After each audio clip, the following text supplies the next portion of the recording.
तो परमात्मा सर्वेश्वर हा निद्रिस्त असताना वेदांची उत्पत्ती झालेली आहे. परंतु हे गीताशास्त्र मात्र भगवंतांनी आपल्या प्रिय अर्जुनास पूर्ण जागृत अवस्थेत अन तेही प्रत्यक्ष रणांगणावर सांगितले आहे. ते गीताशास्त्र अति गहन आहे. त्याची उकल करणे हे जिथे वेदशास्त्रांनाही शक्य झाले नाही, तिथे माझ्यासारख्या अल्पमतीच्या जीवाने त्याची थोरवी काय अन कशी गावी. हे गीतातत्व इतके अपार आहे की ते सांगणे अवघड आहे. महासूर्याच्या तेजाला अन्य कोणीतरी उजाळा देण्याचा किंवा एखाद्या सामान्य चिलटाने ते अथांग आकाश आपल्या मुठीत धरण्याचा केविलवाणा प्रयत्न करण्यासारखे आहे.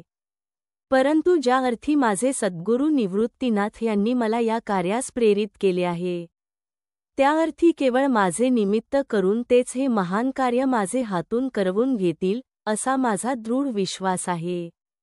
एरवी मी तर एक मूर्ख, अज्ञानी, अविवेकी असा जीव आहे, पण तुम्हा संत मायबापाच्या कृपेनेच माझ्या ज्ञानदीपास उजाळा येतो आहे. हे माझे खरोखरच परम अभाग्य आहे.